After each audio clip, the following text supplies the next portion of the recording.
Next, you show your social proof. Number 7. You prove the idea. Here's a mistake a lot of people make with social proof. Prove the concept. So a lot of people make this mistake with social proof. If you've got a product on how to use resistance bands to train, right? Your social proof doesn't have to be about your product. It just has to be about using bands to train, right? So you could take testimonials, clips, studies, anything you want and use it, because right here, you're only validating the concept. You're validating the idea. You're not validating the course. You follow?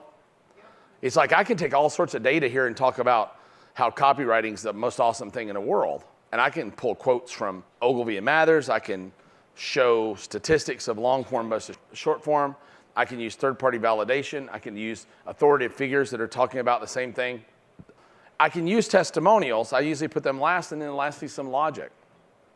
So for instance, for my hot dog course, I've used Dog in Pursuit Professional finds new livelihoods selling frankfurters. And this is a story about this family, this Mexican family in this little town of 8,000 people in Mexico makes $150,000 a year selling hot dogs with a hot dog cart. I used to use this as my social proof when I sold my hot dog cart. I don't know this family. I don't know anybody at the Wall Street Journal. Doesn't matter, right? Wall Street Journal's a Buddha. They're a big, undeniable, dominant authority.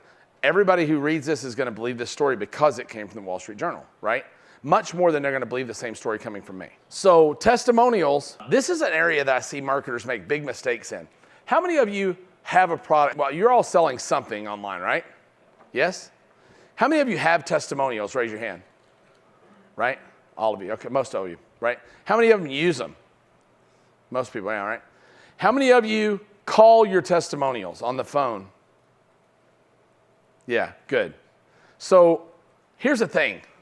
A testimonial is a great lead for a super testimonial, right? You should call your testimonials on the phone and ask them some questions. And I'm going to give you a script to go through in just a second. Oh, this is it pretty much. But you ask them a set of scripted questions. This will form the perfect testimonial, right? So somebody calls, this is what you want them to say. I was skeptical. I saw no risk. My results were amazing, and I'd recommend this to my mom, right? I'm an evangelist now. So the way you do this is you call them up and you say, hey, Cole, I saw that you sent a testimony. Thanks a lot, man. I really appreciate it. Would you have 5 minutes to talk to me on the phone for a couple minutes? I'd like to record the call so we can have it for our other members and stuff. Would that be okay with you? If they say no, move on to the next one. But yeah, sure, I don't care. Okay, great. So Cole, I know you came to this offer intensive, and I know you probably found the sales letter online, right? You probably read about it. Were you skeptical, or you know what? I think you were probably a little skeptical, right? Lead them. Yeah, I was. What were you skeptical about? Start recording. Well, you know, it's one of the things on the internet, and I didn't know, and it's one of the really long sales letters, and I didn't know these guys, and I didn't know anything. You know, I was really skeptical. I didn't know if I was going to lose my money or not. Some of these things are pretty shady. All right, great. Well, but you went, right, Cole? Yeah. So what was it that put your mind at ease to go ahead and make the purchase and come on out? What was it? Well, there was a guarantee, and I know they're associated with digital marketer, and I know those guys, and that Ryan guy's a pretty good guy. That Perry's a crook, but the rest of them are pretty good over there, and we're not going to talk about Roland. But I didn't see any risk because they had a money-back guarantee or whatever. So you want them to talk about why they went ahead and took action. And plus, I really needed it in my business. I just had to have it, or I wasn't going to be able to keep functioning. Okay, great.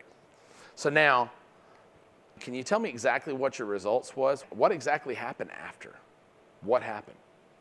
Well, you know, I was able to write my first sales letter and blah, blah, blah, blah, blah, blah, blah, blah. And I made $38,620. That's where I would do the thing I was talking about with, yeah, holy crap, that's a lot of dough. Are you used to making $38,000 in a week?